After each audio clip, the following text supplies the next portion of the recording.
Happy Monday. How are you? How is your life?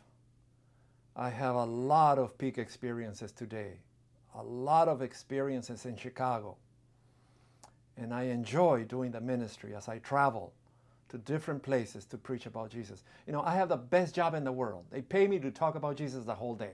Can you believe it? July 15th, the calling of Levi, Matthew, Levi. It's interesting that Matthew was a tax collector with his little pen. Even though he was a thief, he was very meticulous with his pen. I'm going to charge $100. I'll charge him $150 to this person. He's going to pay me $150. $100 goes to my pocket. $50 goes to the tax. And he was wealthy because he was a thief. Well, when God called him, when Jesus called him, he didn't ignore the fact that he was meticulous with his writing. He used his pen to make him the gospel writer of the book of Matthew, the largest gospel in the four gospels. The calling of Levi, Matthew, and the question of fasting. The text for today is Mark 2:16. While Jesus was having dinner at Levi's house, many tax collectors, in other words, many thieves, those that work for Rome, traitors, working for Rome and their pockets, extortion, and sinners were eating with him and his disciples, for there were many who followed him. When the teachers of the law, who were Pharisees, saw him eating with the sinners and tax collectors, they asked his disciples, "Why does Jesus eat with sinners and tax collectors?" We don't see prostitutes in the scripture, but in other scriptures of the gospel, it also includes, and prostitutes. On hearing this, Jesus said to them, "It is not the healthy who need a doctor, but the sick. I have not come to call the righteous. I have come to call the sinners." I'm going to bring it home with an ABC, okay?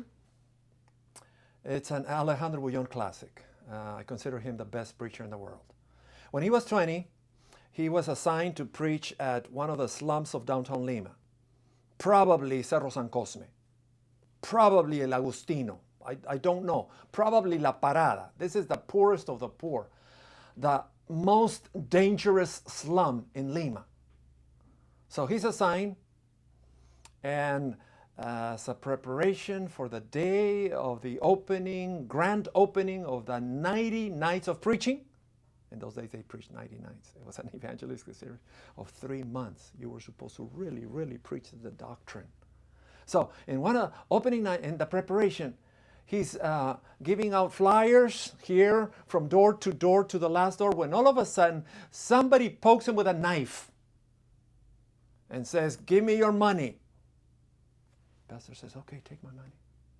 Your wallet, your watch, any jewelry, give it to me.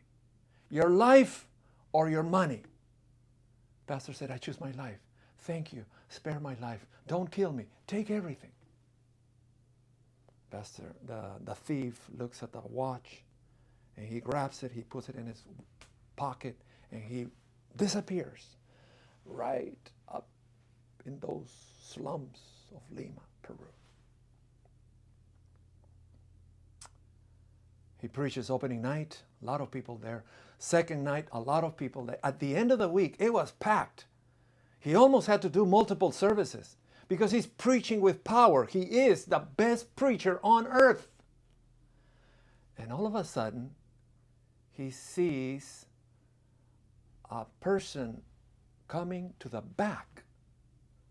The following day, he goes on visitation. He gets the list from the receptionist to visit one-on-one. He gets the address, and he goes address by address, inviting and renewing the invitation and praying for the people and praying for the visitors because he wants to baptize them in the name of the Father.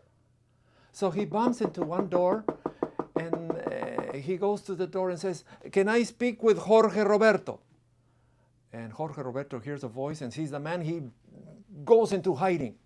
And the mother goes to the door. "May I speak with Jorge Roberto? Is he your son?" "Yes, he is." "Can I speak with him?" "You bet. I'll bring him over." And sure enough, she goes inside, drags him out, and the guy is hiding, looking down. And he says, "Are you Jorge Roberto?" "Yes, I am." "I am so happy that you're coming to our evangelistic series. We would like to prepare you for baptism." "Oh, I don't want to be baptized. I don't want to go to your church. I don't want to have anything to do." "Why not?" "Because you probably recognize who I am." "No, I don't." "You don't recognize me? Don't you know me? Do you remember the knife a few weeks ago? Do you remember the watch that somebody stole from you?" "No, I don't." "I was the one who poked you with a knife. I was the one who stole your watch. I was the one who took your money. I was that thief that night." "Oh, really? Oh, I didn't know. I didn't recognize. But forget about the watch. But since you remind me of the watch, where is my watch? Show me. Where's my watch?" "I don't have it anymore. I sold it." "Well, you're going to have to pay me for the watch," he said with a smile. "You're going to pay me by attending my evangelistic series 90 nights. After the 90 nights, you will have paid the watch that you stole from me." "Deal, deal." They shook hands, and he started coming every night. But sometimes he would come drugged, stoned, but he had to pay for the watch. Sometimes he would come drunk, but he had to pay for the watch. So after 90 nights, the pastor makes an invitation. "How many of you would like to give your life and be baptized?" And he was one of them. And he was baptized. And he was converted. And he was saved. I'm going to use the word salvation. He was saved for the glory of God. 2 years later, the pastor was assigned to another church. 3 years later, the pastor said, "I'm going to return and see the people I baptized in my original church, where I gave my original week of series, evangelistic series." But they had sad news for him.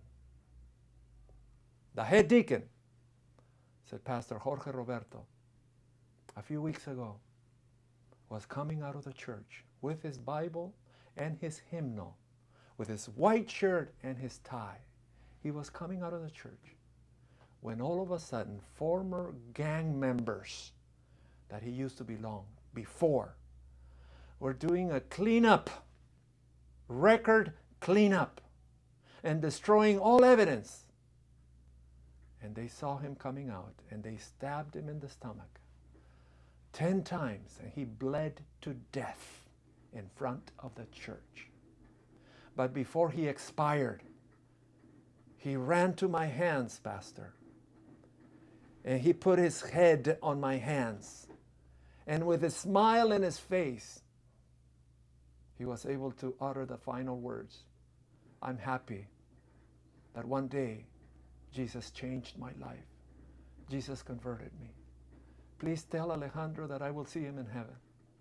Tell Pastor Alejandro that I will see him in heaven. I am happy. I am dying. But I'm happy that one day I was converted. I was changed. I was saved.' He closed his eyes and he died. The pastor says, I have a meeting in heaven with a lot of people. I want to see Enoch, David, Job, Paul, Peter. I have a meeting in heaven with all of them. But I have one more appointment, perhaps the greatest appointment in heaven. I want to meet Jorge Roberto, a man who was sent by providence to steal a watch. And as a result of that watch, he was able to attend the church, be baptized, and be saved, and be ready for the second coming of Jesus Christ.